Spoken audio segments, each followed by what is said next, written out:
Hello, and welcome to another Jolo stream. As you can see, I'm not sat in the chairs because I've got computer stuff to do today, and we're trying out a new setup. So like, if the Jolo stream becomes more popular, then I want to do stuff from here like painting or codex reviews or feat streams, So having the desk in front of me is quite helpful. Also for stuff like today, where we're going to talk about the new detachments and units that everyone else has already talked about, probably. So this is just a regurgitation of everyone else. It's just my opinion on things. Hopefully, it'll go great. So maybe we'll see how it goes. Can you hear me? Okay. Joe After Dark next, maybe from my house, but my house is less posh and fancy than those. But before we go anywhere, I have to say thank you to Ginger Steve for 50 gifted memberships. Starting us off strong today. So if I go to stream setting, viewer activity, I can see him there at the top, the number one man. I hope, Ginger Steve, that your whatever cars you have in life from now on, none of them ever get broken into ever again, and your just body is just always in peak health all the time. That's one for you. And thank you, Mrs. Fenholio, for 5 gifted memberships. I hope that you invest in a very successful ice cream stand at festivals, and it makes you loads of money. Thank you. You're all wonderful. As I'm too quiet, how is that? Is that better? I can't hear myself. So if I go like this and sit here, closer to the thing. Basically, I've got my microphone that I use for the normal podcasts, like leant all the way over. So try my best. I might have to move that camera because I can't lean in out of shot. But we'll see how that goes. Yeah, this could be the future of the channel. We're going to rebrand it to Jolo, and Steve, and then Liam will just be a thing of history, disappear throughout time. But yeah, as always, like what we're going to try and do is if we get to 200 gifted memberships on the stream, we'll do a giveaway this evening because I don't know how to set it up. If we get 200, we do a model giveaway where we do a little view bot that does a giveaway.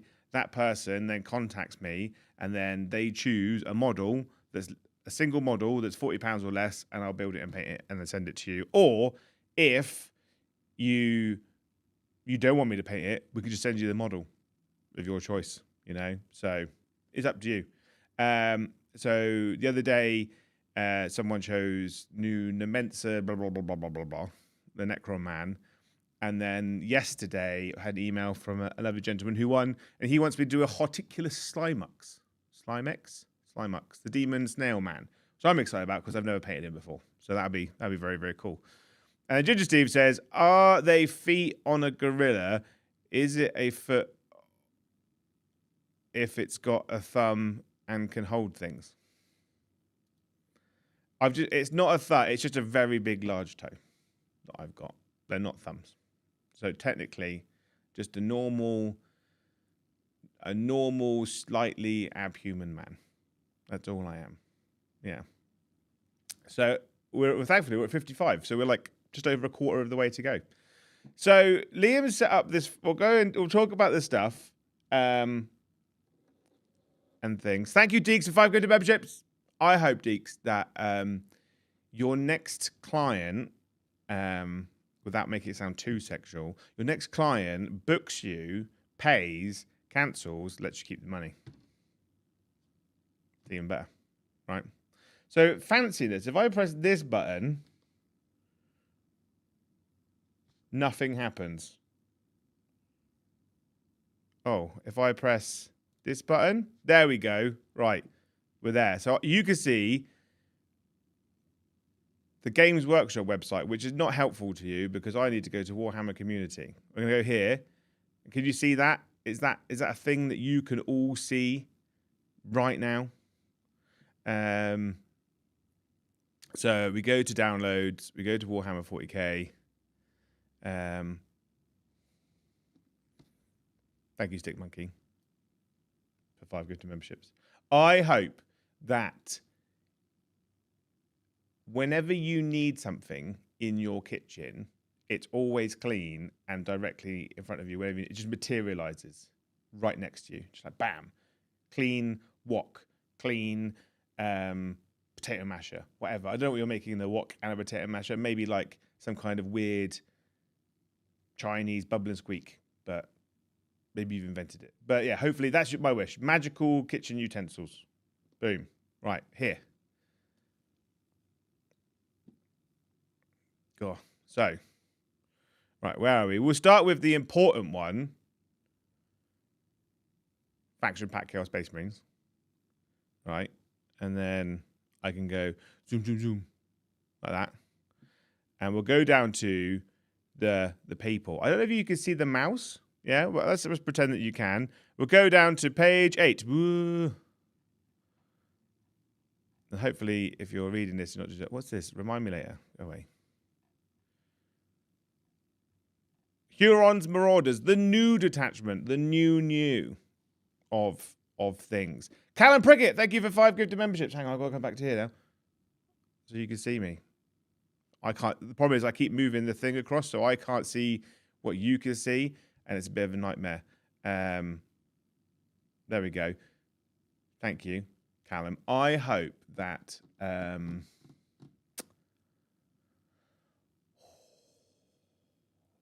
I hope when you get home for the next week, you're not needed for anything.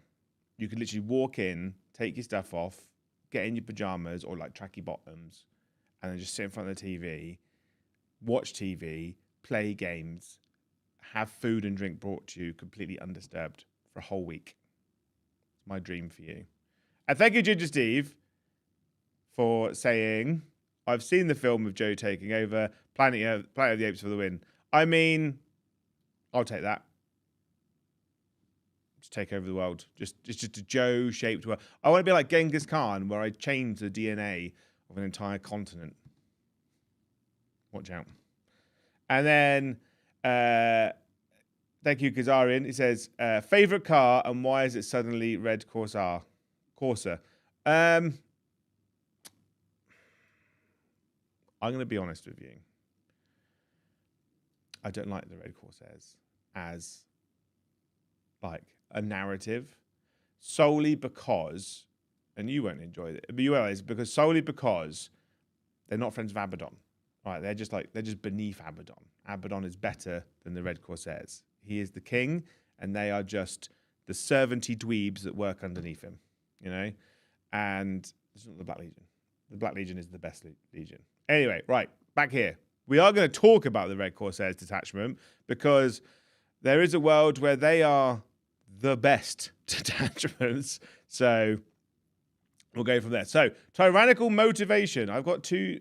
I don't know where to put my screen. So, in your command phase, select one of the following abilities. Until the start of your next command phase, each Heretic Astartes infantry unit from your army has that ability. At the start of each phase, if such a unit is visible to a friendly Huron Blackheart model, until the end of the phase, it has both of the abilities. So this is both a great and terrible detachment rule because walls exist, right? So it means that you're only rarely going to get it. And then you have to kind of position Huron to be in like a weird, almost like danger place, right? Because he wants to be able to see a unit that you want to get a special rule on. And I think it's a bit messy, but it's fine. Thank you, Jack the Biscuit, for 1 gift of membership. Thank you very much. And then thank you, Joe Thompson Stewart, 5 gifted memberships. I hope that you are inspired after Beachhead to go to more tournaments, right? And you can make all of those tournaments. And you do so well at those tournaments, you become best in faction for your chosen army. I know you're doing Blood Angels at the moment, but I kind of want you to do Dark Angels. You know, like, so I do that. Like I'm selling my Blood Angels because I don't care about them anymore. So just go Dark Angels. They're way cooler, you know, and the models are nicer. Right. So you've got two choices to go for. You've got Huron's Elite. Each time a model in this unit makes an attack, add 1 to the hit roll. It's pretty good, right? Because that's combat and shooting. So if you've got models in your army so this makes things like Havocs better, Obliterators better, the normal Corsairs guys, Chosen, Terminators, right? Even your allies. It makes Noise Marines even better. Noise Marines hitting on 2s is wild good. Thank you, Ginger Steve. He says, Joe's favourite car is one someone else has paid for, so it's been fully serviced and doesn't explode every time he goes to the shops.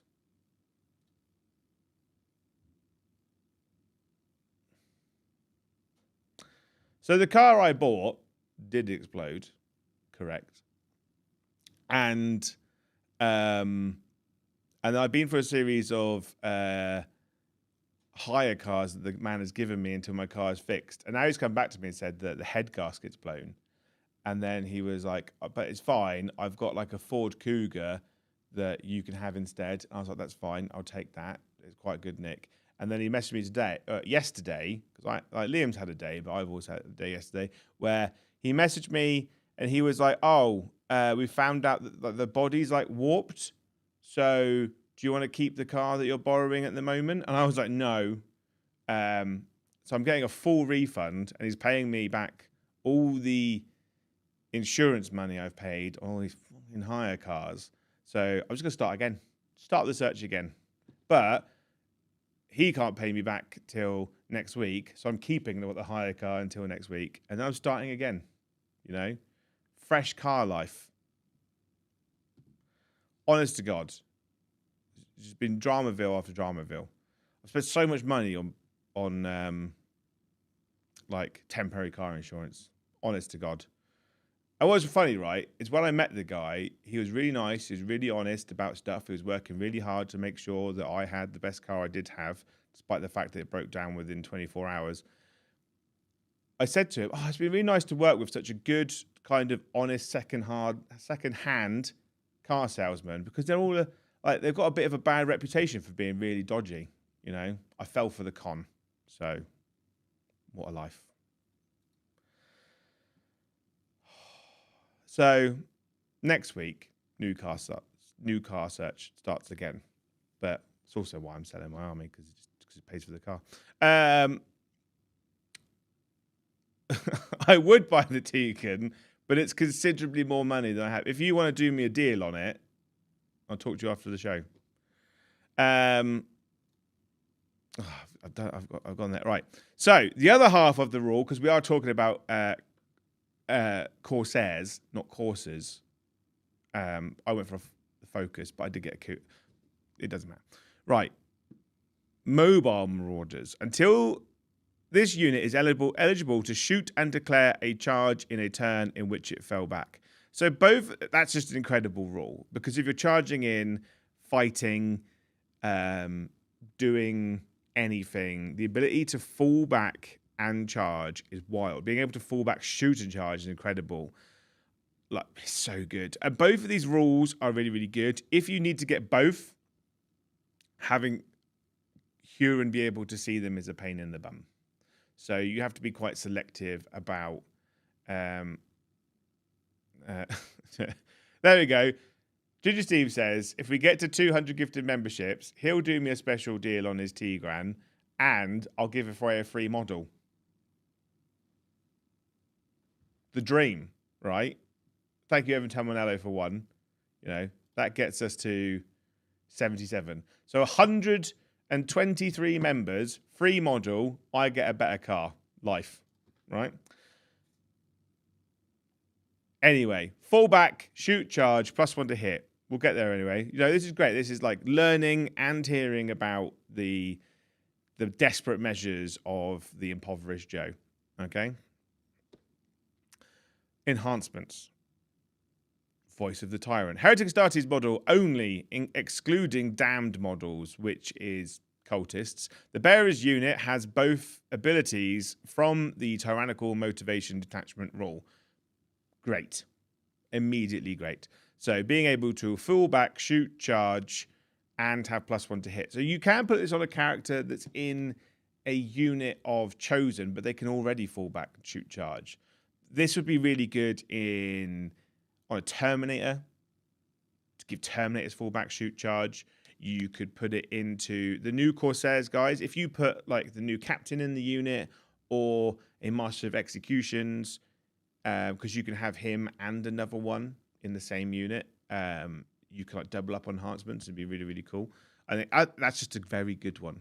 Having a unit. God, my brain. No English good today. I missed that every time I know. Thank you for the super chat. It says midlife car crisis. Yeah. My problem is I'm too trusting. Too trusting of nice people. Anyway, raid leader. Heretic Astartes model only, excluding damned models. Each time the bearer's unit is set up after disembarking from a transport, that unit has made a normal move this turn. The bearer's unit is still eligible to declare so you can get out of a rhino and still charge. It's very, very good. So good.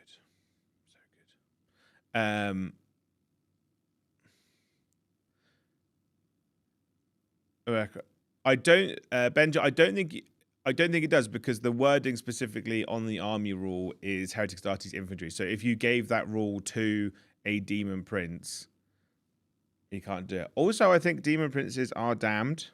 Hang on. Let's go to I've got my app here. Where are we? Chaos Space Marines, Codex Chaos Space Marines, data sheets.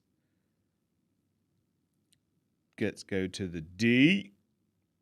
Oh. Are they under Chaos Demon Prince?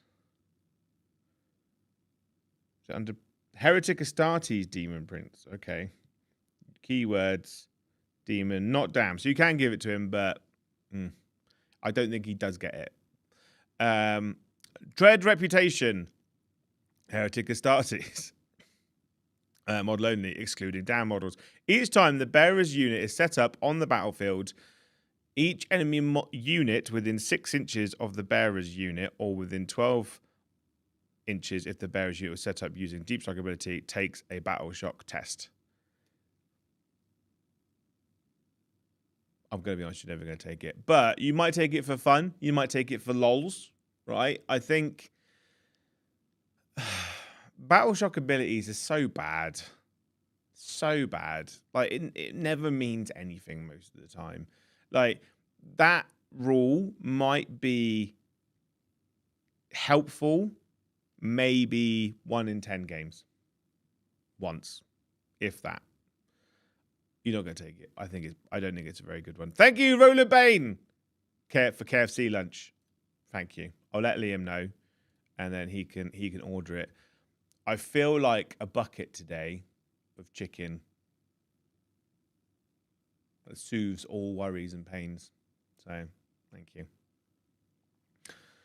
What is about KFC chicken that's so good? I had on the weekend chicken, obviously,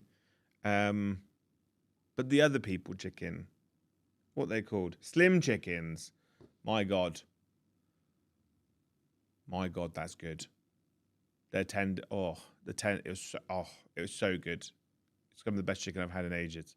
It also helped that I was hungover and really tired, so it just tasted incredible. And then, eager for bloodshed, a Heretic Astartes model only. The bearer has the infiltrator's ability. And that's super important because Corsair infantry, as we'll find out in a minute, does have infiltrate. So it means that you can infiltrate other characters with them to make them super good. Like I said, I think the best character to go in them is the Master of Executions because he gives them reroll hits. And what else would be good? I mean, I don't see a point. Maybe a sorcerer to give them -1 to be hit to make them a little bit more survivable, but maybe not. Yeah, I think Master Execution or just a Lord, right? Get a generic Chaos Lord up closer, get those free strats, because at turn 1, if someone does charge you, you only have 1 command point normally, so you can't interrupt or do other stratagems normally that are 2 CP. So having him there gives you like an interrupt because he can reduce the 2 CP down to 1. Or Isaiah says a Disco Lord having infiltrate. It's funny. It's very because he could just be in there, straight in. You could put on a jump lord. He could go in and try and like assassinate someone. You could put on a demon prince with wings, because the demon prince with wings in Chaos Space Marines has the Emperor's Children one where when it hits, it does mortal wounds. So that could be funny as well. And having fly can go over and do stuff. I think overall, the army rule is good, but the stipulation of having Huron see both, I don't like. But both abilities are both very, very good on their own. So that's fine. If it was Huron Blackheart's unit, it would be better because you could string like a dweeb around a corner to see, and then he'd be the first to die. But because it's him, you have to line up some weird little angles. But it's fine. And then stratagems, hardened killers, 1 CP. They're all 1 CP, which is just a win, right? Straight away. Your command phase, 1 damned unit from your army. So, cultists, traitor guard, stuff like that. Improve ballistic skill characteristic by 1. Improve the attacks characteristic of rapid fire weapons by 1, or improve the save characteristic models in this unit by 1. Meh. However, I do think traitor guard get a benefit when they're on an objective. So the traitor guard count as being in cover when they're on an objective. And they have a 5-up save. So if someone's shooting indirect, they count as being in cover. So it goes to a 4-up save. So you can get cultists on a 3-up save. So it's not awful. It's not terrible. It's not bad. Thank you, Stick Monkey. He says, talking of chicken, did you see my sweet and sour the other night? Not gonna lie, it was amazing. When you coming round for dinner in before Leon? I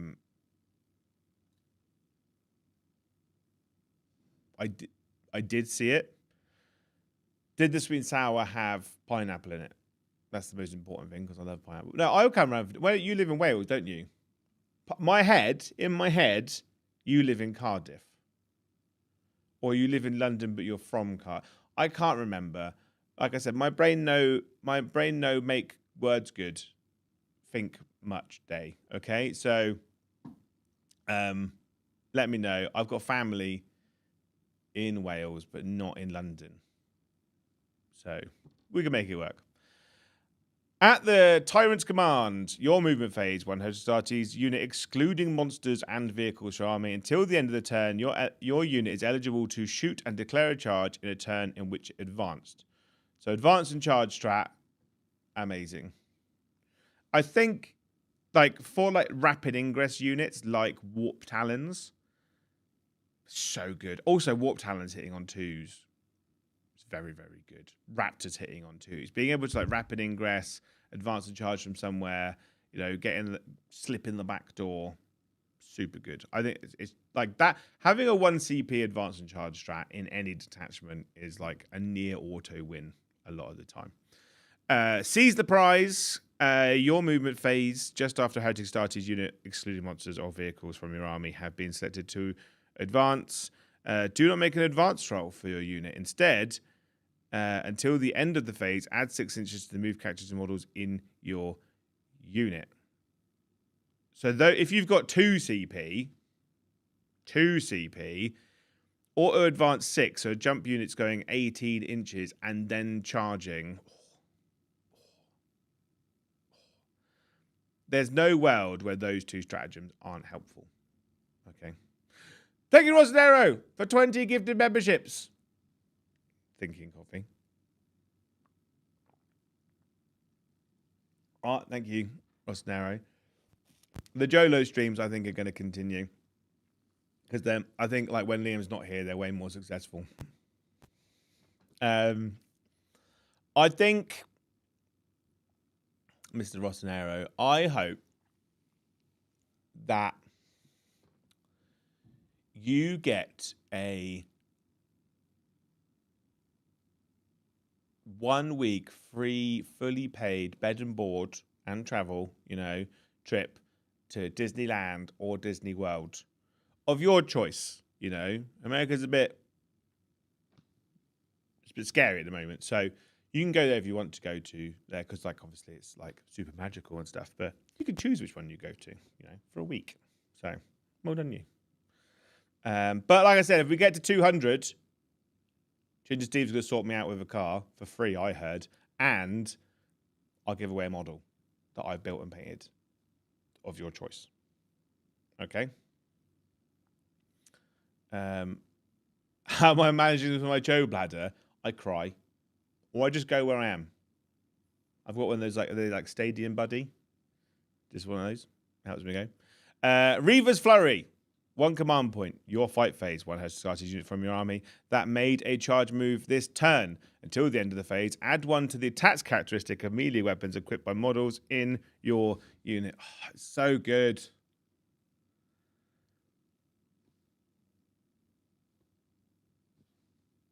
It's just a great stratagem. It's just great on an army that can get sustained or lethal hits. And let's not forget, you could put berserkers in this army.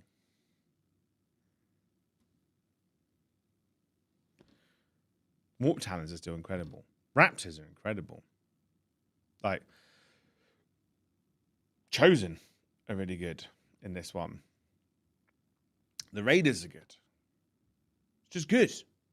Thank you, Alpha Omega, for 5 good memberships. I hope that you get to have... What time is it? Oh, it's 2 o'clock now. You've probably had lunch.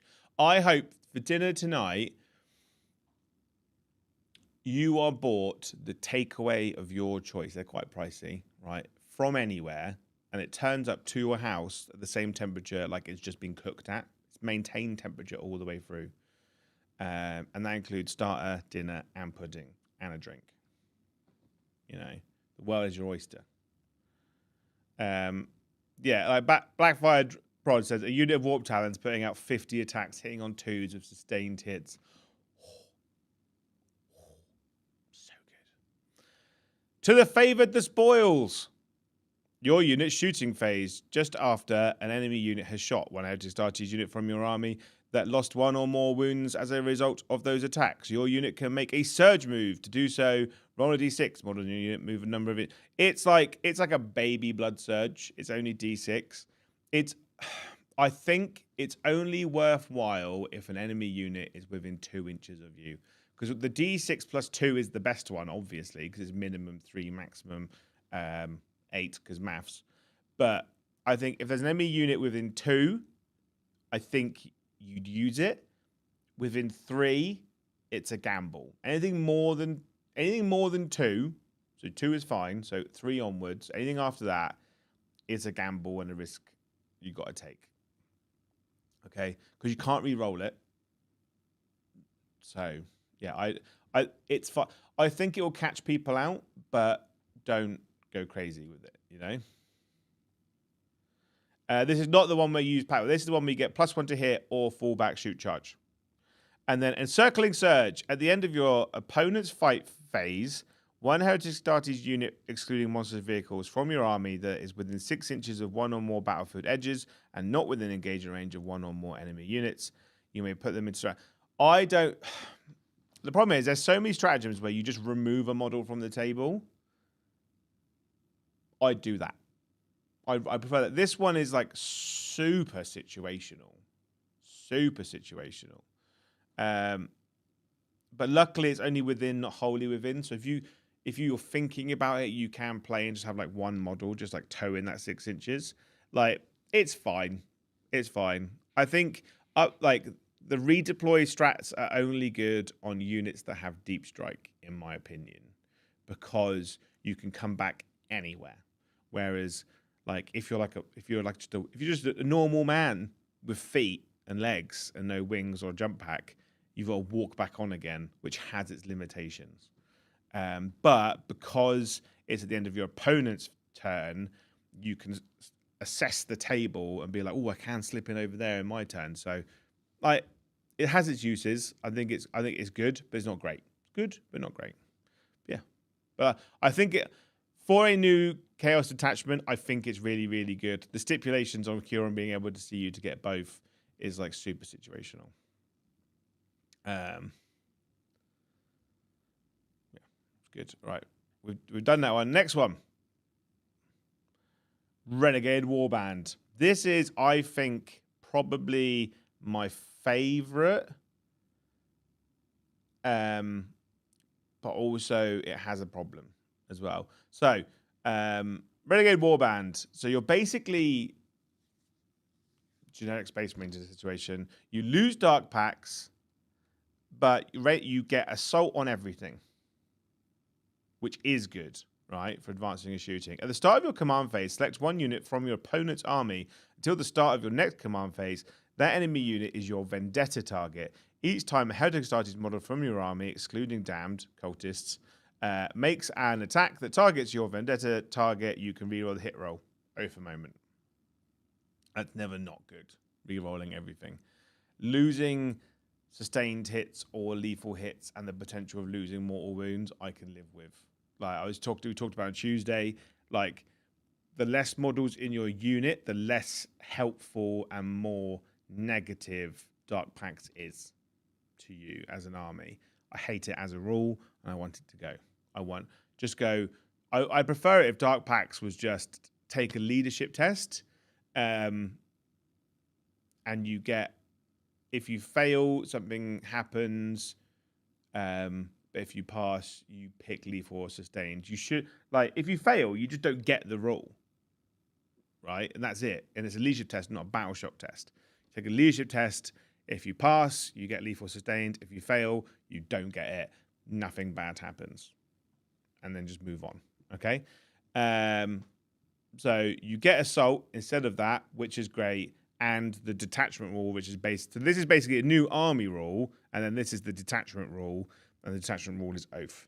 And then the other half of the detachment rule is in your movement phase, each time you set up or select a Heretic Astartes unit, excluding battle shock units from your army to move, it can choose a default to doctrine, little nod to Space Marines there.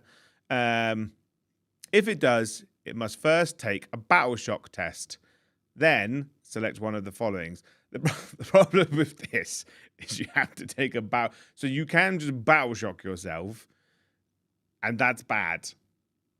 So I think we might start to see, I need to check the rule because I could be completely wrong.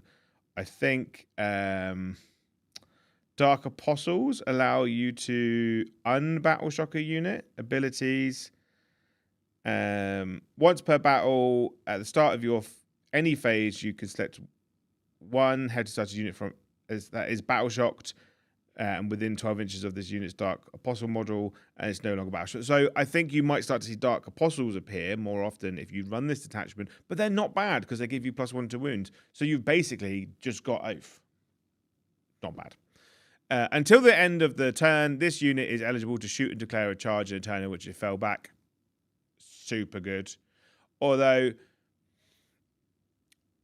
the problem is like if you're in combat and you try and you're not battle shocked and you want to fall back, you can fall back as normal, or you could do a battle shock test, and if you fail, you can't fall out of combat, and then you get it.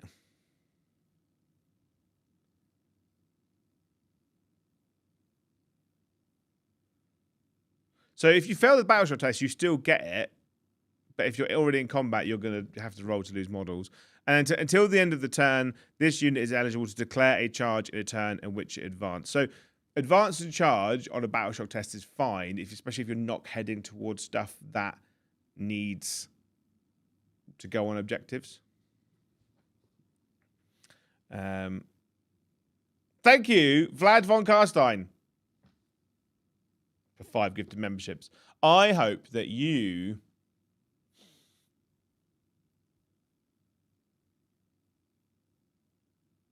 get to go glamping this weekend on your own. You stay in a real fancy tent or caravan, right? You take your Xbox or your PlayStation. It's got a big TV, and you can just like cook on the barbecue, eat great food, have like 1 terabyte internet connection, and just have a fucking chill weekend. You know, just let it all drift away. Obviously, all expenses paid. Ginger Steve, we're not at 200 memberships yet. We are on 107. So only 93 to go until Ginger Steve gives me his car for free, and I give away a model of your choice that's less than £40. Liam's rules, not mine. So good army rule. Big fan. Enhancements. How to start his model only. At the start of your command phase, after you have selected your vendetta target, select a second enemy unit until the start of your next command phase. If your vendetta target is destroyed, that second enemy unit becomes your vendetta target until you select a new one. You're never not going to take it because it's incredible. You're basically Gilliman with double oath. I don't see a world where you don't take it. Like, having double oath is great because you can line up stuff. Because you could do an aggressive oath and a defensive oath. It's like me and Liam. An aggressive oath and a defensive oath. Okay? Wonderful. So one that you're going to kill in your turn, and one that you want your opponent to have to think about not coming after you, which is great. Boom. Boom. Boom. Eyes of the Hunter. Heritage Starters model only. Ranged weapons equipped by models in the bearer's unit have ignores cover.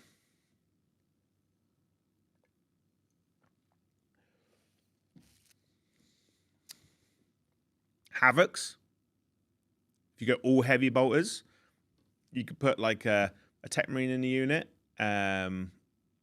or the evil tech marine, a warpsmith. A sorcerer can't join them, can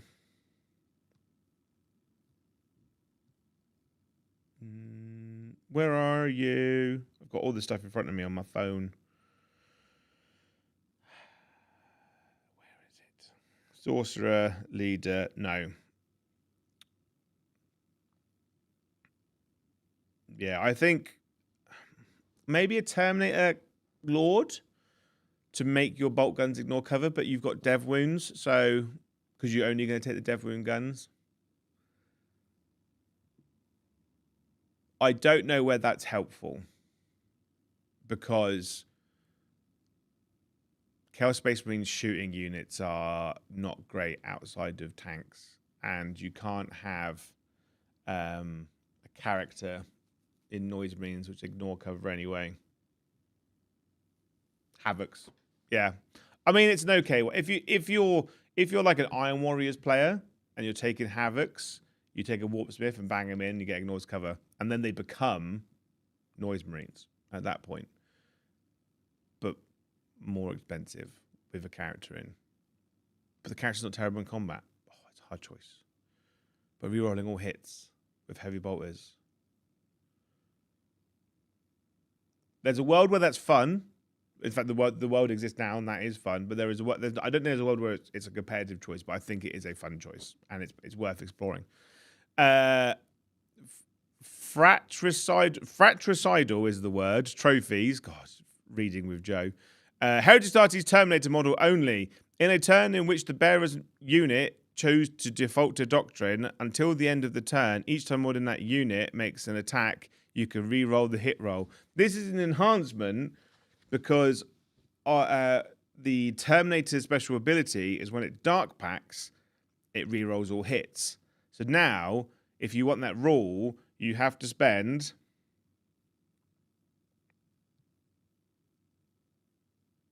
85 plus the cost of the enhancement to get that rule back.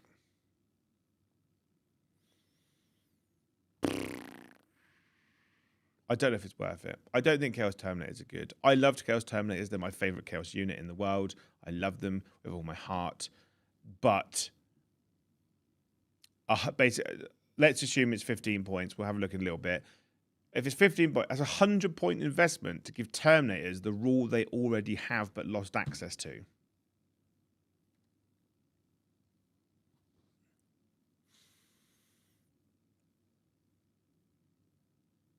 It's not great. But what you can do, bear with. Let's go to S for Sorcerer in Terminator armor, because it's Heritage Society's Terminator. It doesn't say Lord specifically. They can re-roll advance and charge rolls if the Sorcerer's in there. And he has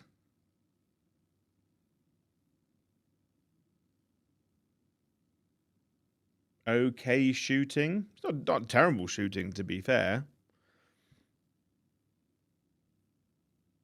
Although the Lord is a tank. Like he attack. I think if you're using Terminators, you use it.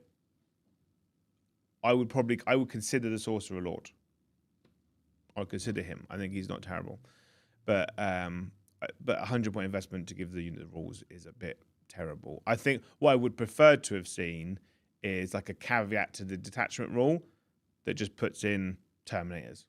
A special rule for Terminators, because they're the only unit that procs off of Dark Packs. And then Empiric Symbiote. Heritage Society's model only. Add 1 to advance and charge rolls for the bearer's unit. It was good. It's good. It's really good. You take it. I think you go Weaponized Hatred is a must. And then I think you go Empiric Symbiote if you've got the point spare. And then you barely ever see this one unless you're being thematic. And then Fratricidal Trophies. If you're taking Terminators, then you put it in. That's my rundown on that one. Thank you, Xylate, for 1 gifted membership. Thank you, Skip TSL, for 5 gifted memberships. I hope that you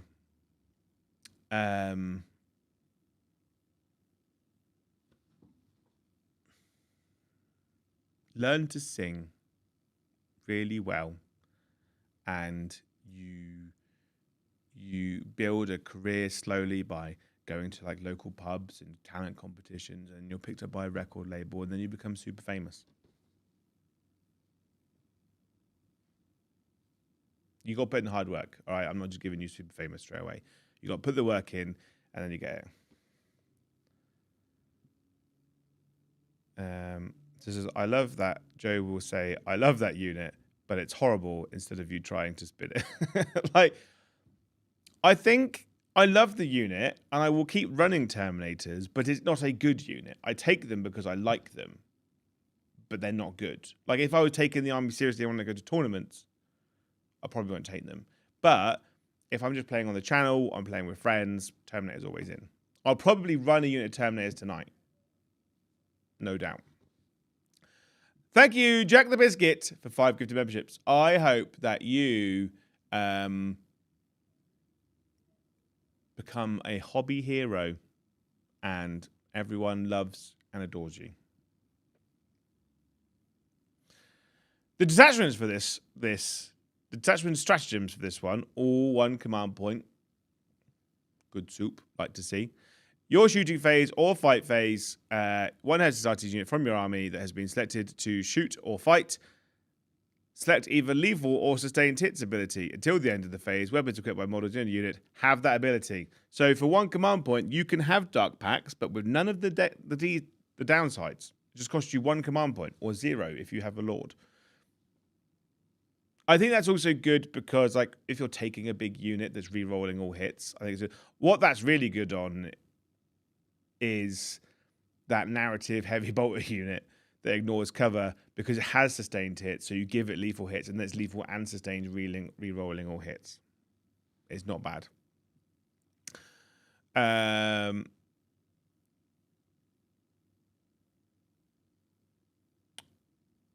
Mike Ponsford, who's playing tonight? Is Llama planning one last BTS?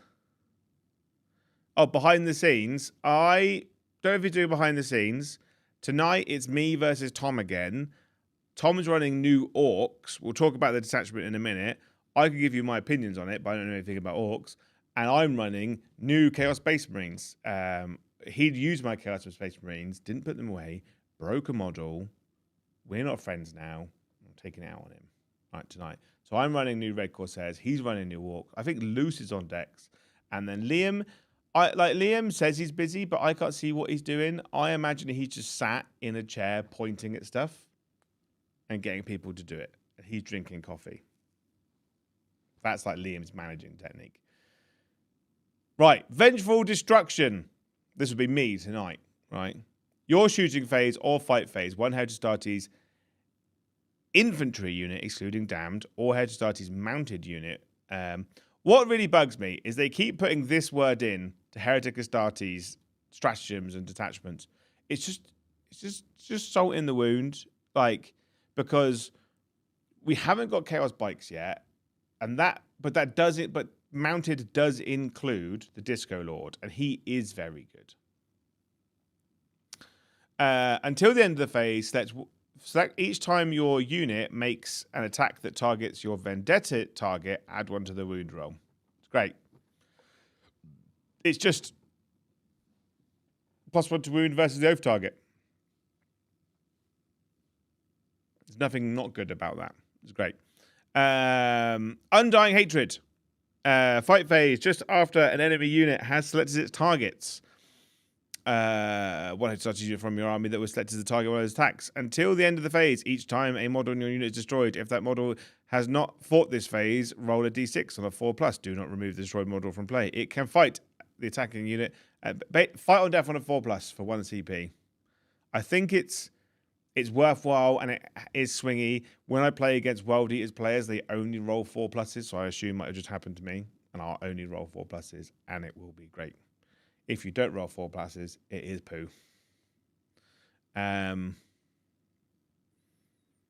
Oh yeah, it's only for 1 unit, but it's still it's still good. You could do it in the shooting and the fight phase, and it's still good. Oliverno, hi Joe. Was lovely to meet you at Beachhead. What's your take on new custom character building in Warcom? We'll talk about that in the end. We'll come back round to your super chat at the end, but I think it's good. It's my hot take, all right? But we'll come back to that one, promise. Renegade Claim. Your movement phase, one Heterostates unit from your army within range of objective marker you control. That objective marker remains sticky. Just sticky. It's good. It's good. Just like, I'm going to claim this objective and bimble off into the distance, and this objective is still mine. Like, again, it's just a really useful stratagem. Corrupted munitions. Your shooting phase, one Heterostates unit from your army that has been set to shoot until the end of the phase. Each time, and a model in that unit makes a range attack, improve the armor penetration by 1. God damn it. They're making that super narrative heavy bolter unit look even better right now. Even better. AP2 heavy bolters ignoring cover with lethal and sustained, re-rolling all hits with a potential plus. You're spending 3 command points and 100 points of character, but damn. But the problem is, corrupted munitions, you're just putting Noise Marines in your army, and they're going to AP2 or AP3 on the big guns, right? And then you spend +1 AP, and then you give them +1 to wound. The problem is, the problem with Noise Marines is they are kind of an auto take for Chaos Space. They're the best Chaos Space Marine unit that Chaos Space Marines don't have in their codex. It bugs me slightly, but it is really good. Like, just a really good unit. I need to paint some in Black Legion or Night Lord's colours because the ones I have got are on the wrong bases. I have got some that, because I have got more, so I could just keep them in the same colour scheme and just rebase the ones that I am not using. But then I need to get some more big guns. I might do that. In fact, I will. That's what I'm going to do. Reaver's reaction. Your opponent's shooting phase just after an enemy unit has shot one Heritage Society's unit, excluding monsters and vehicles from your army that was hit by one of those attacks. Your unit can make a normal move of up to D6. That's good. That's good. D6 is... But it does allow you to re-embark in a transport. Right? So if someone shoots you and they're trying to line up a charge, you're like, cool, I'm just going to get back in this transport. You just need to make sure you're stood next to the transport when you do it. Overall, I prefer Renegade Warband. Right? They're both incredible detachments. I don't like this stipulation. Where is it? This one? No, here, right? Woo, where Huron have to see you. But hitting on twos or fallback shoot charge, very, very good. Great selection of stratagems and enhancements. But Renegade Warband giving you double oath, and the ability to also fallback shoot charge and advance and charge. It's too good. Also, I play mostly combat armies, so having the ability in any capacity to fight on death, I'm there. Because in a trading game, you don't want your opponent to pick up one of your units with 0 consequences. If they run over to you, kill a unit, and they're still alive, that's a good trade, and then you have to kill their unit. But if they run over to you, kill you, and then you fight on death and kill them, that's a bad trade, because there's a hole in the table that they're not filling that you can just move into, and they've net lost. You've lost, but they've lost more in the grand scheme of things. So anything that has fight on death is great. +1 to wound is great. +1 AP in shooting, great. Reactive move, great. This is basically Templars by another name for me. And I love it. I think it's wonderful. Obviously, we could talk about Huron, the big man. I'm comfortable saying we didn't receive Huron. Okay, so if I go to this one here, right? You can see him on my Instagram, but I made my own. Look at him. Ooh. You can't see him because it's super dark, but it's Night Lord, so that's thematic, right? I made my own. I put him on a big 50 mil base. So he's coming tonight, gave him a little cloak of bloody blood. It's my Huron. Huron of my heart. And I made him from a Empress Champion model. So very excited to use him tonight. Back to this one. There we go. Right. Huron Blackheart, move 6, because he's Space Marine. Toughness 5, better than a normal Space Marine. In fact, like, that's just amazing. 3 up, 4 up, 5 wounds. He's just a lord. He's just a slightly tougher lord. The toughness 5 makes up for the fact that he's like half man, half robot, $1 million man. Leadership 6 is good. OC 1. It really bugs me that characters are only OC 1. I feel like they should be OC 2 because they're like cool. All right. Ranged weapons: the Tyrant's Claw, Heavy Flamer, ignores cover, pistol, torrent, D6 +2, 12-inch range, strength 6, AP 1, damage 1. I mean, it's good. It'll like tickle some people. If somebody's got 1 wound left, not terrible. And then in combat, the Exalted Claw, the Exalted Power Weapon, and Tyrant's Claw, 6 attacks, hitting on 2, strength 8, AP 3, damage 3. Ooh, that's good. This man hits like a truck. He's like the mini Abaddon we all wanted, you know. So good. And he's got 5 up Feel No Pain. So in my opinion, I think he's probably better than Abaddon, right?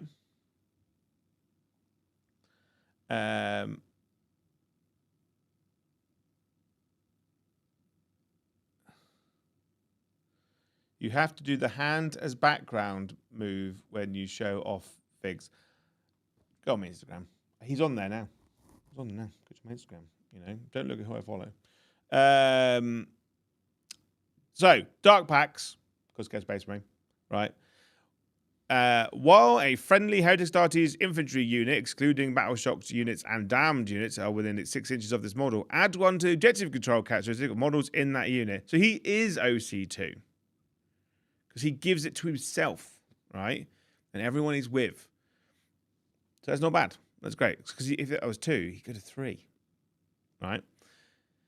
And he's got a psychic attack, the Hand Dryer's Knowledge. The Hand Dryer's Knowledge. Once per battle round, when an enemy unit ends a normal, advance, or fallback move within 9 inches of this model, if this model's unit is not within engagement range of 1 or more enemy units, it can make a normal move of D3 plus 3. So good. So good. A reactive move that's minimum 4 that you can actively rely on is amazing. Because when you do your measure, because when you know you've got a reactive move that's like D6, you have to be like, oh, I could go here and do this. But when you know it's a minimum of 4, maximum of 6, you could be not fast and loose, but you could be a bit better. I still think the Huron Blackheart stuff still relies a lot on transports. But if you bang a transport behind a wall when he gets onto an objective, clears that objective, then someone comes over to the objective to come and do you harm, you just like, cool, let's get back in my truck. There's nothing you can do about that. So, great. But importantly, we need to look at who he could he could lead Chosen. Reactive move Chosen, great. He could lead Terminators because he's toughness 5. It's great. Legionnaires, great because he can reroll wounds with Legionnaires. Strength 8, rerolling wounds. Oh, so good. So you could be a unit of Legionnaires, and against the oath target, he's rerolling hits and wounds, and you can give him +1 to wound, and sustained hits. It's not bad. Not bad at all. He's basically an Emperor's Champion, right? Masters of the Maelstrom, who are the people down below, and a red Corsairs Raiders. Obs. Okay? He's so good. And then his little buddies that he hangs around with, which is Garion Soul Eater, right? If I go back to the main one, I made one. Look at him. Ooh, little wizard. Come on. I can't see me. I've not put him on my... I hide my face behind there. I used the wizard man from Horus Heresy. I made Apothecary Man. Whoop, like that. Look at him. Look at him go. And I made a little head taker man. Look at him. Whoop. He's got a big axe from Horus Heresy. I'll put him on Instagram today, and then I'll probably put him on tomorrow, and then he'll be on the next day. The only ones I haven't done, I say I haven't done, I'm still in the process of painting, is Romba Lady, and I'm using the World Eaters Lady. What's she called? If I go back to here, no, we'll open a new one, and we'll go to, where is it? Games Workshop. There we go. What's she called? Traitor Forces, World Eaters. Her. Lotara Sarin is who I'm using. Look at her. For all of £30. And I've got like a little set of wheels that she can drive around on. You know, I'm using her instead of her. And obviously you've got Croctobot, the Enforcer. I don't have a Croctobot. So I'm using a little Age of Sigmar man carrying a banner. Because banners are cool. Move 6, toughness 4, 3-up save 4. They're just a generic Space Marine character, right? That's your sorcerer, chaplain stat line, right? And the so I got a Captain Zarbosa of the Black Pearl and the Enforcer. They're T3, 3 wounds, but respectable stat line for a relatively large unit, because that's what 4, 8, 12. That's 18 wounds, right?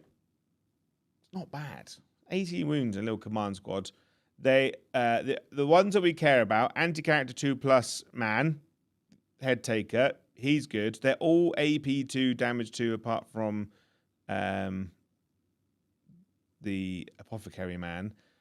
But like the what makes me happy, right, is you've got 1, 2, 3. That's 10. That's 11 attacks there, right? If they've got no characters, that's 11 attacks. You could just roll, hit on 2, strength 6, AP 2, damage 2. Love it. Anything that's got loads of characters where they keep the stats the same, big fan for fast rolling, right? And then these two, 10 more attacks that are the same.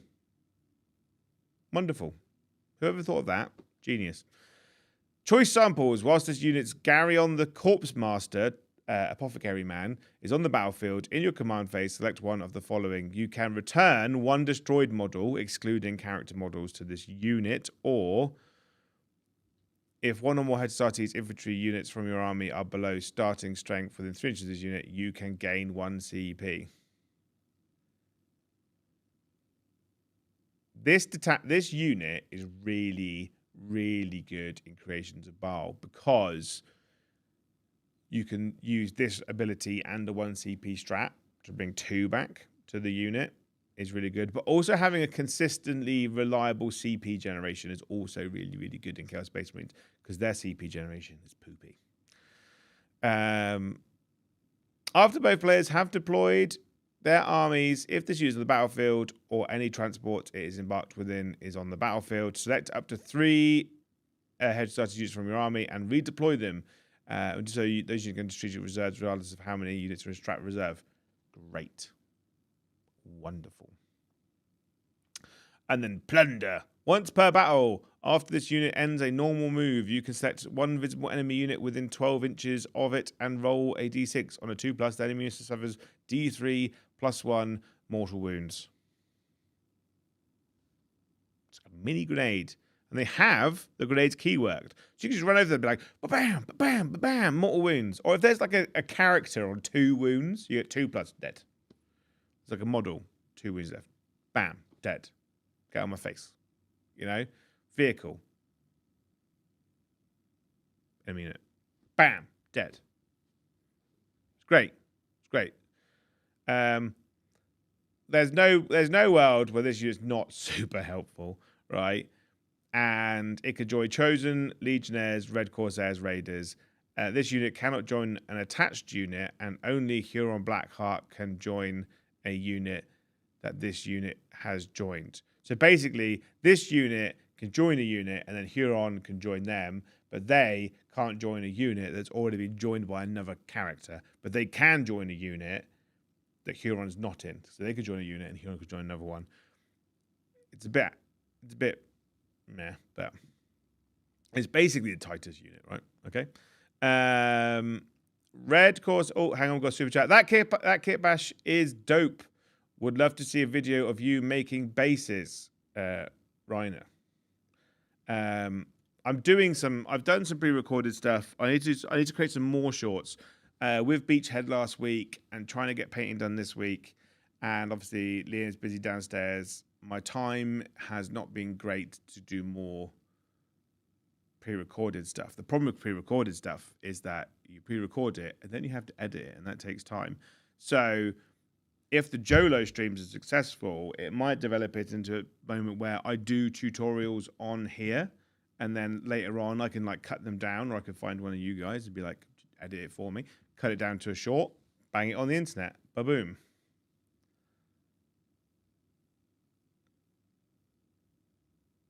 D3, what? Colonel Panic, what are you chatting about? What are you talking about, Willis?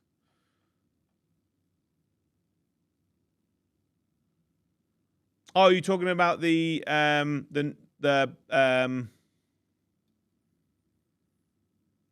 stratagem, yeah. It's D3. You are correct. The detachment in the bio one. So if he's in Legionnaires, then yeah, you get loads of models back. And then obviously they give this unit reroll wounds. Like it's very good. It's very good. So Corsair Raiders, importantly, not battle line, which makes me sad. But they get infiltrate. They have dark packs. When they first destroy an enemy unit, add on to the control score of that unit. They're control 2, so they go to control 3. If Huron's around, they go to control 4. No one's taking objectives off you. You will live a world of all objectives are mine. You can cry like Tom did on Tuesday when I rocked up with a 5-man unit that's like 20 OC. So it wasn't 20. It was like 18. But anyway. 1 Power Fist in 5, 1 Melter Gun in 5. So 10 man is 2 Power Fists, 2 Melter Guns. The entire unit has Reaver's Blades, which is a Strength 5 AP 1 power sword. They're good. I think you'll run a minimum of 2 5-man units if you're a Chaos Space Marine player. All right, with a Power Fist in. I probably wouldn't bother with the Melter Gun. Like 1 on its own. I'd rather just have the 4 more attacks in combat.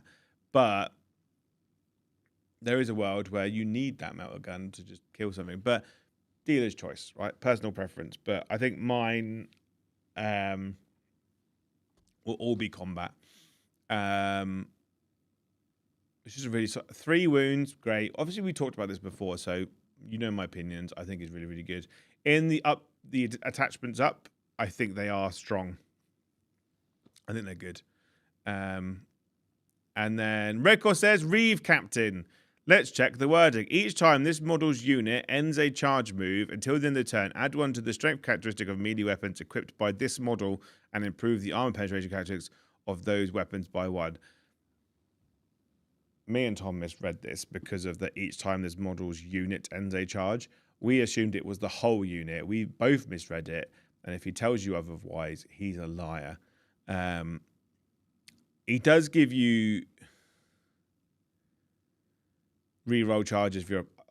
I've changed my opinion on this guy. I thought he was an auto-include. Now I think you maybe take 1 if they're cheap enough. Because, when he was giving the above unit plus 1 AP plus strength 6 AP 2, he was incredible. But that was a fake imaginary world. Him going to strength 6 AP 3, he's good, right? He has good weapons, but they're not additional attacks, right? Or extra attacks, so you have to pick one. I think you just take a normal Lord. The Lord gets strats for free. He's got a 5 attack damage to Thunder Hammer, but he can make himself damage 3. I think the Lord with the Infiltrator enhancement is better than this guy. But if he's cheap enough, there is an argument you take 1 and you put him in with a unit and they become like an early pressure trade unit.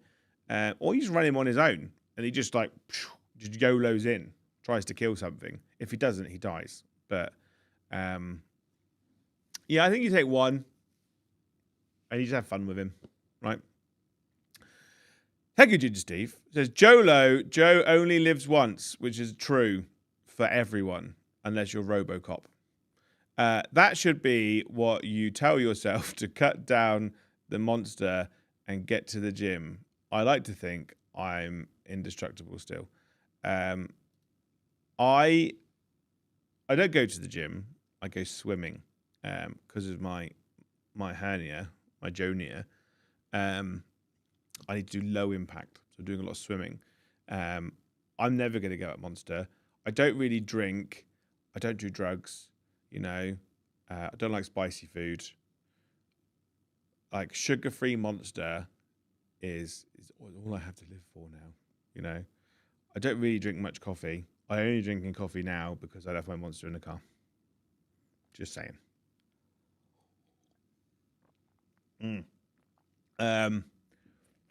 Also, we're on 118 memberships. Thank you very much. We're over the target. But if we get 82 more, I get a free car. off of Ginger Steve. He said so. And also, I'll build and paint a model for a random person that watches the stream, not just like hand out on the street. Right? And then we go, oh, I don't know where I am. I'm so lost right now. That one? No, big screen. Back to little screen. Okay. Yeah, Red Corsairs Reeve Captain, kind of poo. And then we're on to Nemesis Claw. Back here, I really like the Red Corsairs unit. The Reeve Captain's a bit poo. Huron Blackheart is great. His unit is great. The 2 detachments are great. But the second one, the Renegade one, is the best one. Right? In my opinion. But I think they both have play, and I do think they both will do good. Okay? We're good? We're good with that? And then I'll go back to here, and then we can... What time is it? We've got time.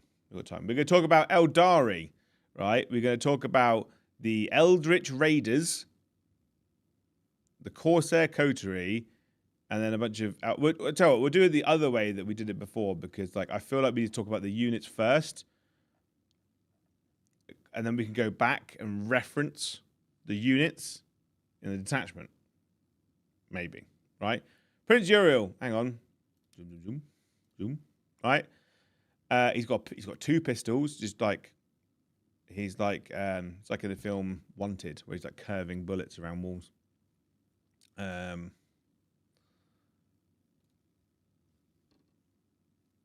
A 3-shot pistol that's strength 6, AP 2, damage 2. It's only 6 range, but that's still good, right? He's got elf profile, so he's pretty weak. Spear of Twilight with lance at strength 7, AP 3, damage 3, 5 attack. He's so good. Strength 7 with lance is an incredible break point. So good. Because he wounds anything that's toughness 13, so a Titan, on a 4. The worst he wounds anything in the game currently is a 4, and then 3s and 2s. He hits like a house. It's like a truck house, a caravan, right? Scout 7, good, right? Battle focus, good. Whilst his model is leading unit, each time on that unit makes an attack that attack has the sustained hits 1 ability and hits +1 to hit. What can he join? Corsair, Void Reavers, Corsair, Void Guard. So they've all got power weapons, right?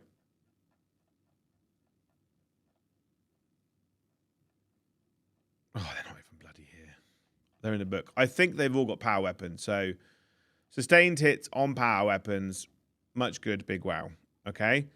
Both players have deployed, blah, blah, blah. Put user.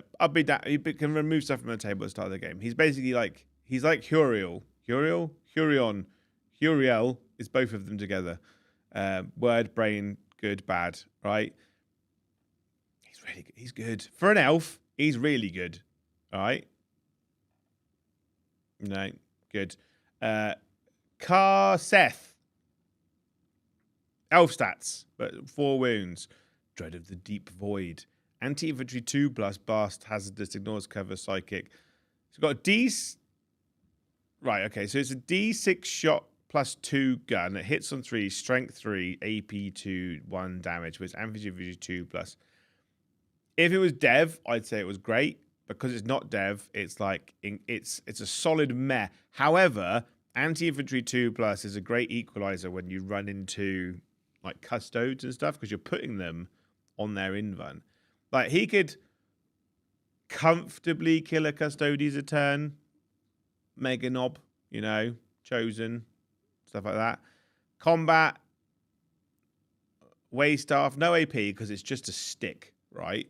But it is damage 3. Hard stick. Very hard stick. Anti-infantry 2+. He's right. Scout 7. It's good. Get closer. Start bonking with your stick. Enemy units that are set up within the battlefield. Oh, so he's got the infiltrator rule.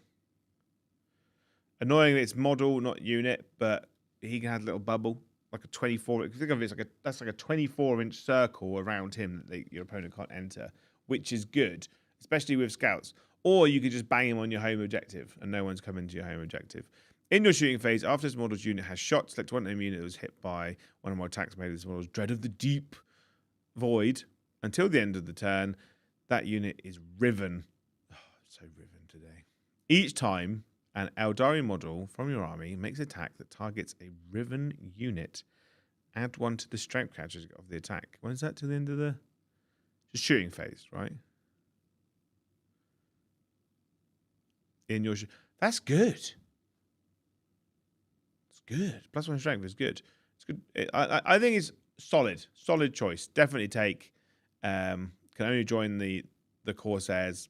His Corsair character. Also, can I just say, beautiful model, stunning model. I think that's the best Eldar release this year. It's only been 2 months, but it's the best. But I think it's one of the best Eldar models they've released in a little while. A Viper's a Viper. It gets -1 to hit. It's got all the Eldar guns, right? You can take 2 of them in a unit. And then the Starfang, which, by the way, the guns pointing backwards, I think, is silly. I'd just put them on the other way around. Disintegrator Cannon, which is a Drakari gun, it has 1 of them, and it has a Starfang grenade. So it has 2 guns, 3 shots, strength 6, AP 3, damage 2. Good anti-infantry kind of gun. Starfang grenade launcher, D6, D3 blasts. So it's the same. So basically, you shoot both at the same point. It's 3 plus D3 shots, basically, with blast. At the start of your opponent's shooting phase, this unit can use its ability. If it does, select 1 Eldari infantry unit from your army, visible and within 30 seconds, that uses stealth. That's good. So it can hand out stealth. So it can make your elf units harder to hit. Basically, when it says Eldari infantry, what it means is fire dragons. It just goes, your fire dragons are harder to hit now. You could take 2 in a unit. I think they're cool. If you've got at home the Eldar Hornet model, which was an old Forge one, I'd use that as a proxy because it's just a Hornet by another name, right? And then the not swooping hawks, the Corsair Sky Reavers, Blaster, Flamer, Fusion Gun, Euro Disruptor, Shredder, Shuriken, Power Sword. They all got Corsair blades. They've all got power weapons.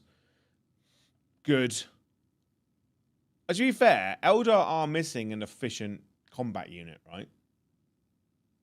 At the end of the fight phase, if this unit was eligible to fight this phase and is not within engagement range of one-on-one enemy units, it can make a normal move of up to D3 plus 3. Otherwise, if this unit was eligible to fight this phase, this unit can make a fallback move of up to D3 plus 3.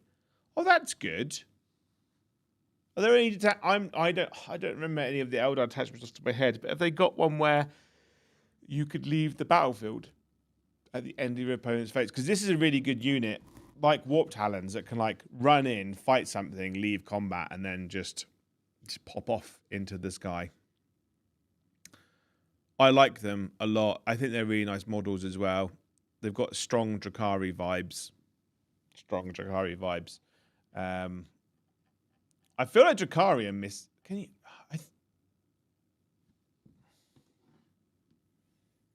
Bear with. I'm just checking the Drakari rules quickly. Reference. Drakari. Army rules. Corsairs and traveling. I think you can put these in Drakari. 500 points of them. I'm going to get some for my Drakari, and it will be great. It'll be wonderful. Also, thank you, that laser guy, for 5 gifted memberships. I hope that you are given a £200 voucher to go and spend in a ye oldie timey sweet shop that's got like the sugar mice and flumps. They're ye oldie, I guess. Fudge, just like all the greatest hits of ye olde sweet. Right? What detachment am I on? That's right. Serpent's Brood. Right. So we're gonna do the detachments now, because we got time. We got time.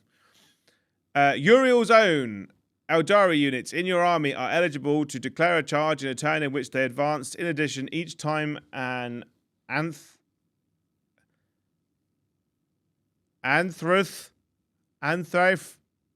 Rangers or Shroud Runners unit from your army advances, you can re-roll the advance roll. Thank you, Josh Aesop. I can't read today. Thank you for 5 memberships. I hope that you get a Black Widow catapult that just has infinite ammo. So when you pull it back, it just reloads. You go, pow, pow, pow, pow, pow. Right? And it never breaks. Eldar with just flat advance and charge.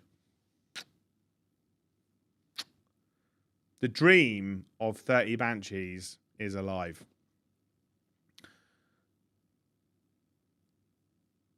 Because that also includes Harlequins as well. Nice, I like it. Each time you add an unit to your army, it can be given up to 1 Corsair enhancement. See, right. Each Corsair enhancement included in your army must be unique. If a unit... Basically, you treat your unit like a character. Brandon Lagasse. Thank you. I hope that you open a series of highly successful lasagna restaurants. I fucking love lasagna. I don't want microwave lasagna. Lasagna for dinner tomorrow. Right. The Pirate Prince. Prince Uriel, unit only. This is his in Warlord trait. I just want to say, the concept of this whole situation right here, so dumb. He's a unique character that has his own Warlord trait, but it's only in this detachment. Why is this not part of his data sheet? Just saying, right?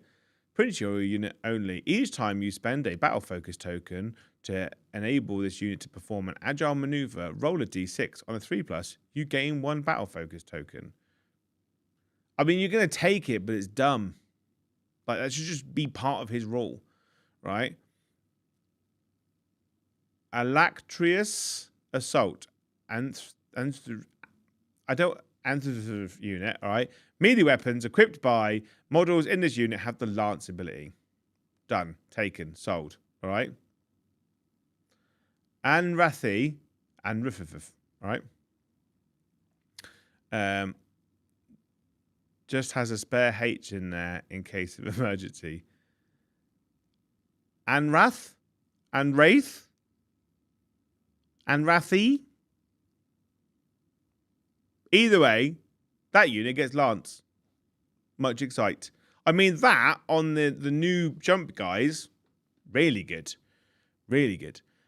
And the unit, only range weapons. No. That unit only, range weapons equipped by models in this unit have anti-monster, anti-vehicle 5+. Sold. Done. Right? Because they're generally all quite weak, wounding any... so you're probably wounding them on 6s, wounding them on 5s is a benefit, right?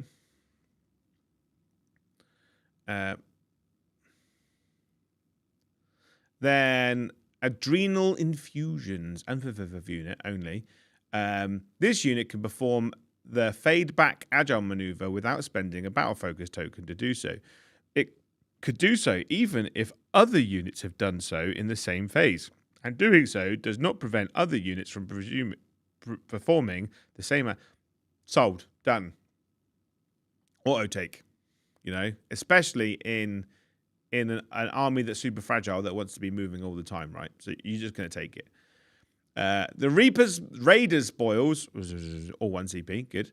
Command phase, 1 unit with engaged range of 1 or more units. Till the start of the next command phase, add 1 to objective control. Basically, steal an objective. Super situational, but when you need it, it's there. right?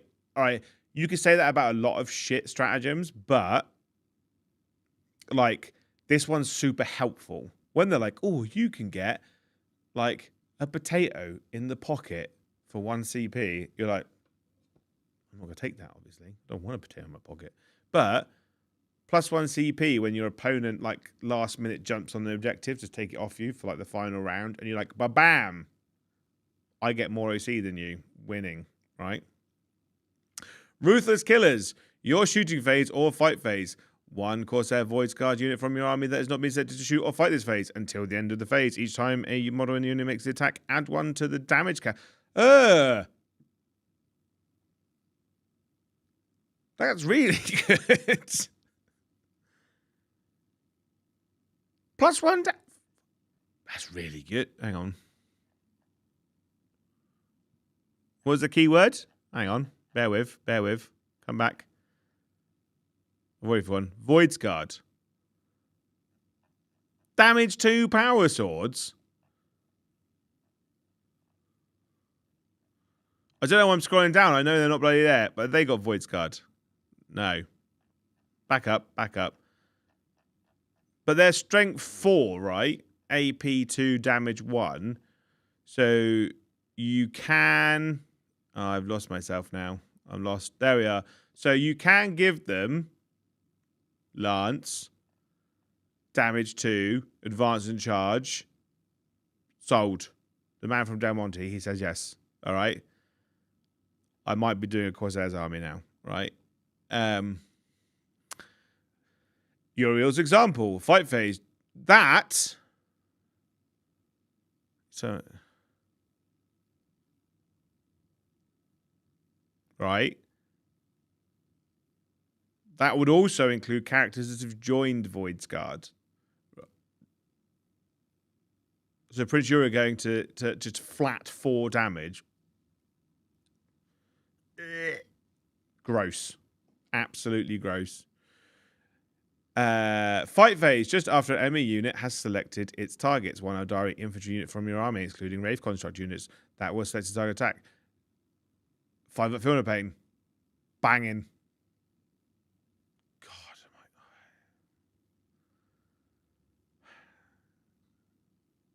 I'm going to end up doing this army, aren't I? Right. No prey too big. Your shooting phase. 1 Rangers or Shroud Shooters units.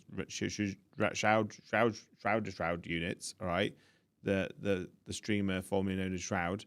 Until the end of the phase, each time a model in your unit makes an attack, if the strength characteristic of the attack is less than the highest toughness characteristic, +1 to wound. Wound on 4s, basically. Great. Lance by another name. Okay. Great. Impeding fire. Your opponent's charge phase. 1 Rangers, Shroud, Runners, or Starfang unit. Select 1 enemy unit, exclude visible within 30 seconds of the unit. Until the end of the phase, each time that enemy unit declares a charge, subtract 2 from the charge roll. This is not cumulative with other negative modifiers of that roll.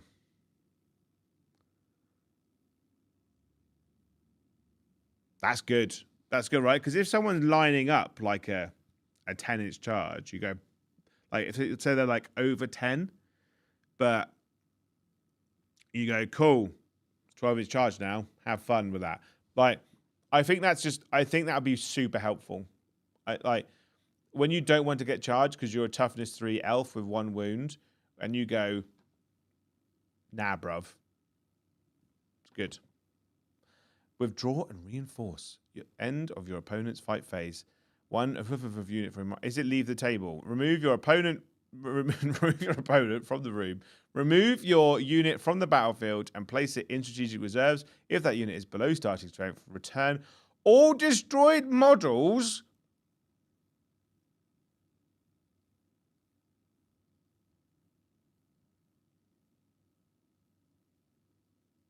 There's no limit to that.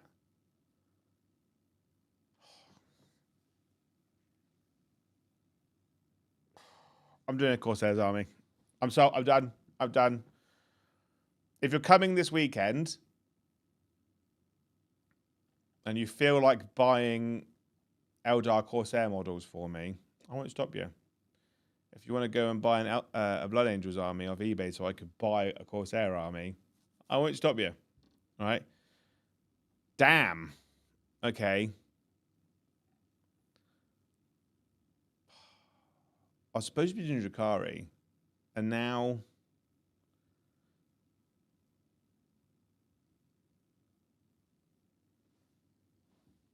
It's really good. It's really good. Corsair Coterie. Another Coterie.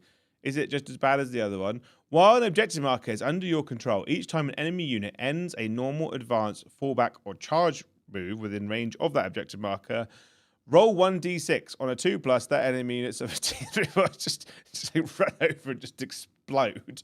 And units from your army have the following ability. Void Feeds. At the end of the phase, if this unit is within range of an objective marker you control, that objective marker remains under your control until your opponent's level of control over that objective marker is greater than yours at the end of a phase. So basically, you just make all objectives sticky with elf stickiness, right? And they are sticky. Veterans of the Void.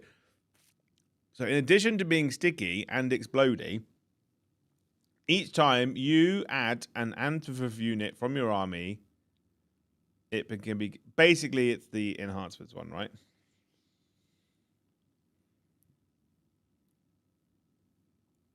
That's in dead. That's what I'm going to do. That's what I'm going to do. Infamy aura. Antifa units only, right?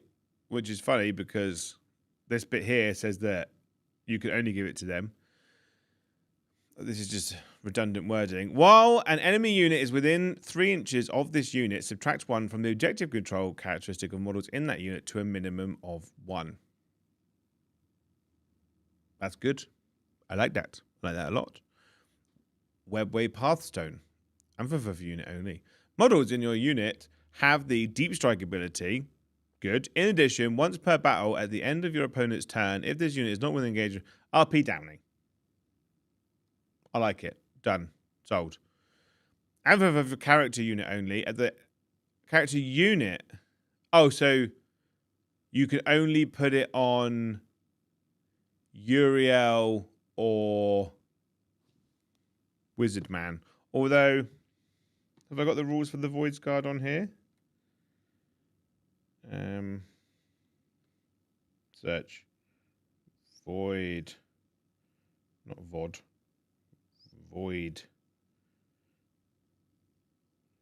Who are the...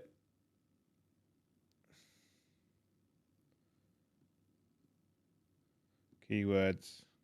The one with a wizard in it. Is that a is it the Void Scarred? Does that count as having a character in it?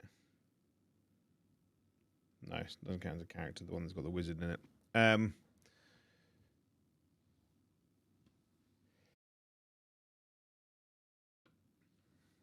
Sorry. So Pirate Man, Pirate Wizard only, or of the seat. Auto include. The Void Stone. All about getting stoned, aren't they, these lot? Infantry unit, models unit have a 5+ vulnerable save. Done. Good. I think I prefer the other detachments so far, but we'll see what the strats do. All 1 CP. Good. The Pirate's Due. The fight phase. 1 Eldari unit from your army. So any Eldari unit from your army. Until the end of the phase, each time a model in your unit makes an attack, re-roll the wound roll of 1. If your unit has the Anthroph unit keyword, then until the end of the phase, each time a model in that unit makes an attack that targets enemy unit that is within the objective vote, you can re-roll the wound roll instead. It's very good for Banshees. It's very good for Scorpions. It's very good for all the units in this particular pirate army. God. Are elf pirates going to be broken all of a sudden? Right, are they going to be everywhere? Because I'm starting to think that they're going to be everywhere. A lethal ruse. Your movement phase just after an Eldari unit from your army falls back. Until the end of the turn, you're eligible to declare a charge in a turn in which you fell back. If it's a unit, it also sets one enemy unit that who's engaged range of that unit. Roll.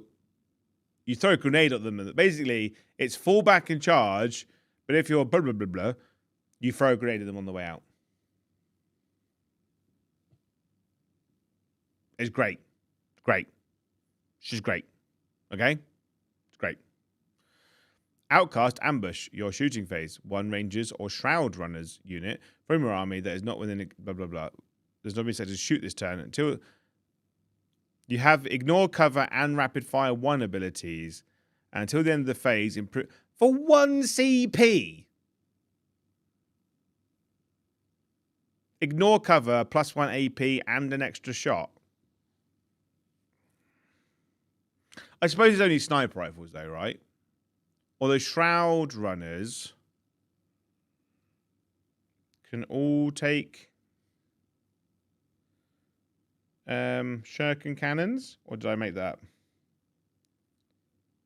Shroud space R runners unit composition. Long rifle, scatter laser, shuriken. Okay, so they can range weapons. So they all have scatter lasers, which are 6 shots each. They could be a unit of 6. There could be a unit of 6. So if you're in half range, you've got 7. You've got so 14, 28, 32, 42 shots, ignoring cover at AP1, plus the sniper rifles get 2 shots each, which go to AP2, ignoring cover with precision. Yeah, Super Rangers or Rangers makes their precision maybe. Basically, it makes Rangers and the long rifle on Shroud Runners really good. Really good. Your shooting phase just after an infantry unit from your army destroyed 1 or more. Is it making them do a battle shock test? No, it's not. That infantry unit, after a unit has resolved all of its shooting attacks, it can make a normal move of up to D6 +1. I mean, move, shoot, move is still good, right? Shroud Runners move 14. So 14 plus a potential 2 to 7 additional inches is good, right? Because you can go bomb out, one bang something, bam, because they're gonna, and then jump behind the wall. Your Cloak and Shadow. Your opponent's shooting phase just after an enemy unit has selected its targets. 1 Eldari infantry unit from your army that is within range of objective marker that you control and was selected to target one of those attacks. Until the end of the phase, models in your unit have the stealth ability, and your unit can only be selected to target. So basically, big lone op, not little lone op, and -1 to hit, 1 CP. Super good.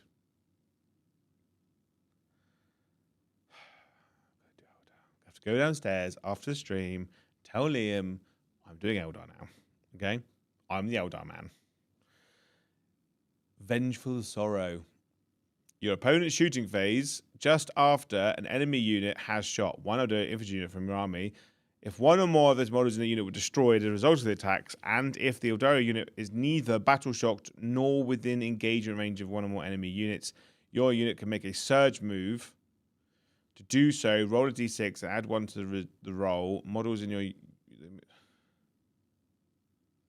So basically, it's a d6 +1 inch surge move, but once you've been shot. The downside to this stratagem is if your opponent knows you have it, and they're shooting your unit of 5 to 10 toughness 3, 1 wound elves, they're gonna make sure you're dead. It's hella situational.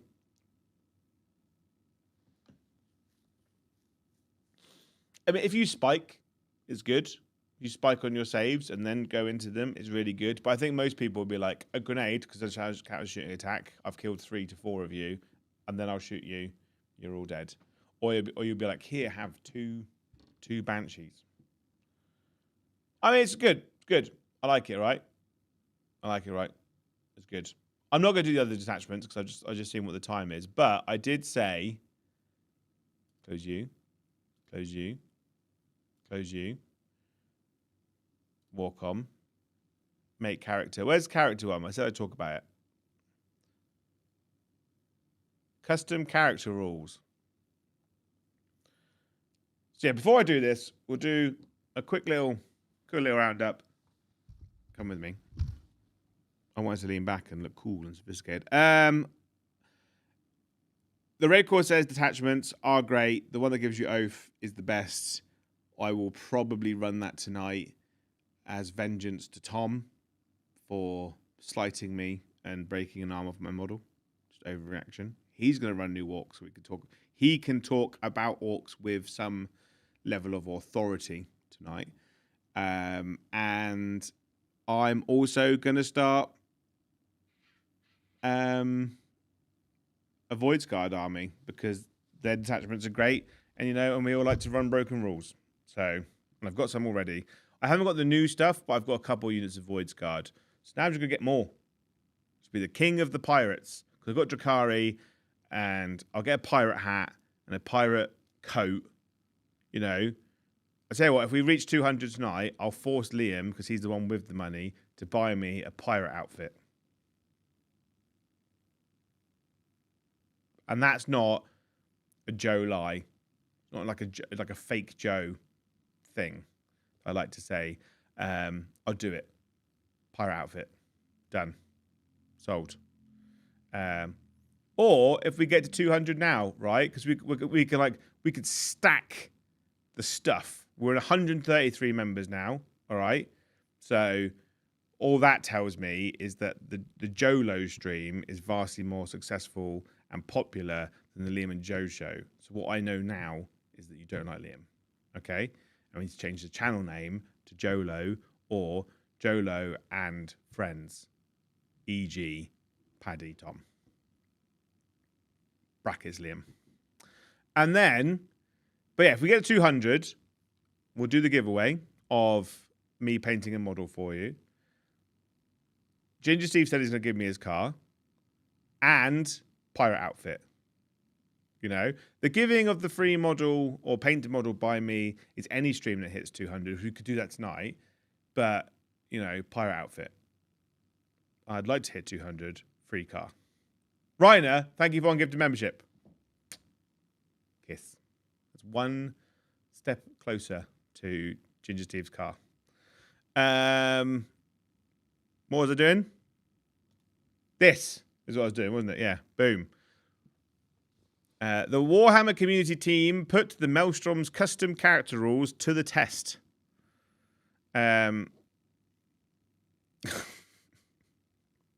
Ginger Steve, I always knew you were a pirate, Joe. Sure, you were Seaman Staines from Captain Pugwash.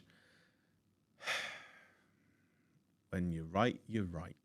You know, I can't say much more or less than that. You know, I would enjoy a life at sea with some men.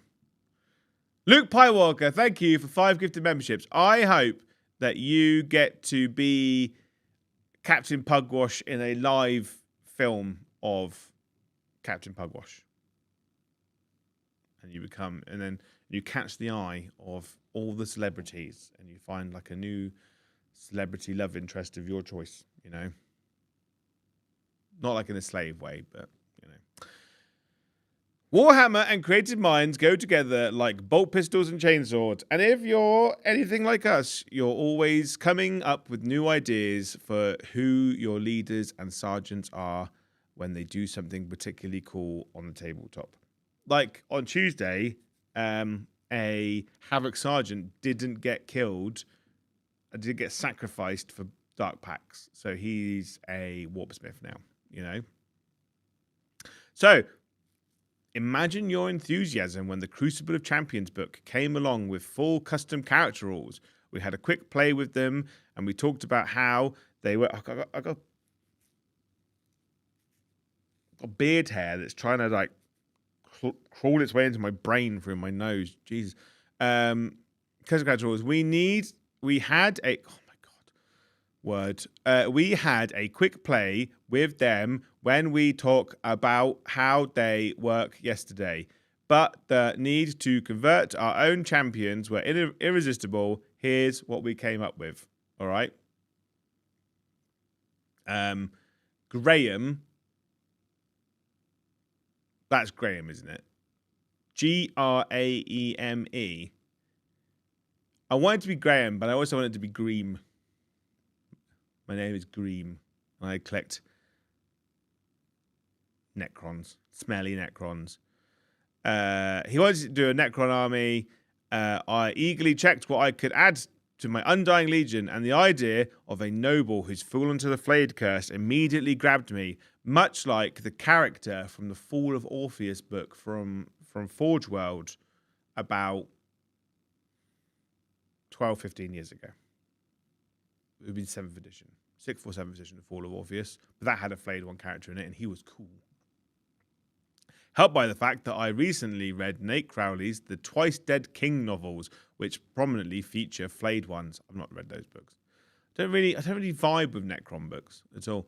I grabbed a spare Overlord from the Combat Patrol set and a box of Flayed Ones. She's trying to sell you models in here. This is a business trying to sell you models. Blah, blah, blah, cut, blah, blah, stuck, blah, blah, poop, blah, blah, paint, blah, blah. And thus was born Ashner the Excoriator. And it's giving him some cool stats, right? Toughness 5, 3 up save, 4 up invuln, 6 wounds, leadership 6, flayed claws. He's just a sustained hits 1, twin linked.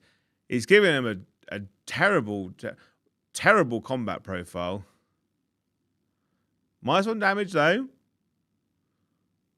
Whilst this model is dealing a unit, melee weapons equipped by models in that unit have the lethal hits ability. You can join Flamed Ones. I tell you what, the Detachment creation was simple thanks to the singular focus of the miniature.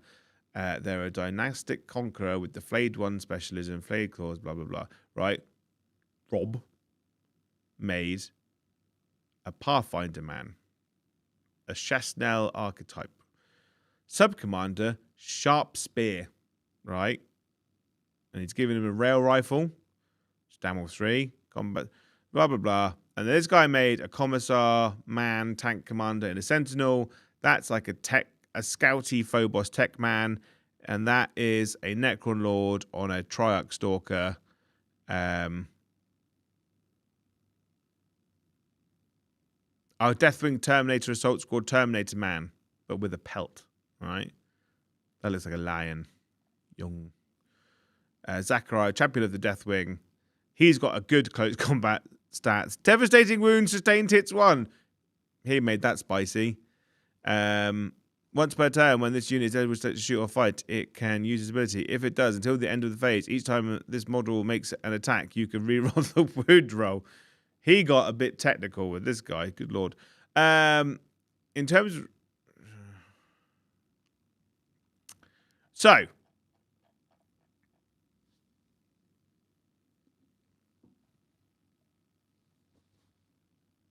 Click. I like it. I think this is everything that like we've missed since like last edition. I think the problem was, right, is they made in 8th and 9th edition non-named named characters were a bit poo, and unnamed characters, their enhancements were turbo mental good. And it was really nice to make characters like the succubus with the triptych whip, who was like doing like 10 mortal wounds a combat phase, or would pick up an entire unit of intercessors. Like that was a really cool model and like a really cool device. But the problem is that she's so massively outshone a name character like Lilith that it made name characters not great. And I think Games Workshop kind of looked into the world of Age of Sigmar, which really puts the name characters on a pedestal, because I think people play armies for characters and narrative more than any other reason, right? I play Templars at the moment because I love the Emperor's Champion. I love Helbrecht. I love Grimaldus. They're really cool. They're really great. Their marshals hit like an absolute truck, but the enhancements you give them don't make them feel special. And that's really, really sad, I think, because their versions of a captain are these absolute powerhouses, but they kind of get left under the radar. But you don't care because you've got 3 really, really good named characters. What this does, I think, is bring back the ability to inject your own narrative into something you love, and I'm all for it because it makes you invest more in the army. It makes you want to do more with your army and play your army more. But Games Workshop's eyes, it means that you buy multiple kits to make one model. So for them, it's a great money maker, right? Because they're like, "Oh, I want to have a Commissar on a Leman Russ." So you have to buy a Commissar and a Leman Russ. Or you want a Lord, a Necron Lord on a Trike Stalker, you have to buy two things. So like, it is really, really good. If you've got like a quite in-depth bits box like me, it's relatively easier. But I'm here for it because I've got a couple of friends who are doing a 500 Worlds campaign. Doing like 500 points, 1,000 points, 1,500, 2,000. I'm a little bit jealous because like something like having the named characters is really good. I really like it. When I get my hands on the Maelstrom book, I think it would be something cool that we could do on the channel, like where we do a series of games where each person on the channel makes a named character, makes an army for them to lead. There's narrative around that character. And we do a series of games, like whether it be an evening stream or a lunchtime stream or whatever. I think that would be really, really fun. I think we should do that. Because, like I said, there's so many times when something happens in a game and you're like, I want to make this guy cool. I want to make this guy awesome. And then nothing happens. You just paint a stripe on his hat or give him some kill markings. But when you go, this guy, this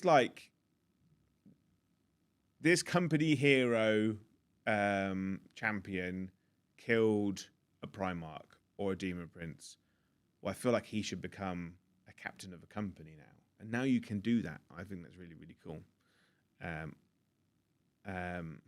I think it gives you more fun to do it. I know Black Fred says he can't stand named characters. Removes all the personal flavour from armies. I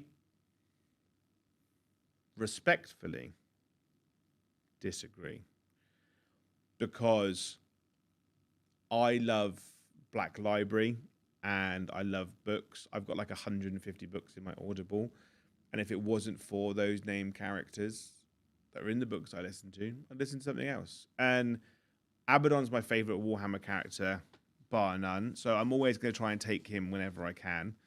But now I can make characters from the books that don't exist. So I could go, cool, I can make Iskandar Kaon now, who's the main character from the Black Legion books, and add him to the army. You know, I can make Fire Fist and stuff like that. But also, like, I'm listening to the Night Lords books at the moment, so I can make the name characters from that and add them in. You know, and it doesn't take away from the army; it like revitalizes it. If you look at Iron Hands, they don't have a chapter master model, but you have named characters in Iron Hands. You can have both of those on the table, and then you can put the chapter master in. I think it's really good. You know, I think it's great. It's wonderful. But yeah, it's been good. I mean, we filled like the best part of 2 hours. You know, we hit a beautiful 144 members. You know, everyone that gifted and supported is really, really good. It's less than last time, right? But you know, hard times. I can't complain. We hit target. Liam can't complain. He will, but he'll complain quieter. Tonight is me versus Tom. Loose on deck. Tom's bringing new orcs. I'm bringing new red Corsairs, and it'll be wonderful. tonight, again, we'll do if you get 200 members, we'll give away a painted model. I imagine Steve will give me his car if I just add the 144 from now to whatever we make tonight. So, that's good. That's exciting. And that's it. That's wonderful. You've all been great. And I will see you in a few hours. I'm going to go and walk around. Oh, I'm going to go. Thank you, How274. Thank you. I'm going to go and walk around downstairs in the shop because they're turbo stressed right now. Toby has the patience of Mr. Creosote's belt strap right now. It's so thin. He won't laugh at any jokes that you put towards him, right? And yesterday, I have not lifted a finger in the shop downstairs whatsoever. I'm not working in the shop. I'm trying to distance myself from it. But yesterday, Tuesday, I put some paints in. But I might go wander around, push something over, be really unhelpful. I'll do that till 7:30, and then I'll come and play Warhammer, and it'll be great. But yeah, I will see you guys in a little bit. Where's the button? There it is. Right. Move you. Right. Love you. Bye.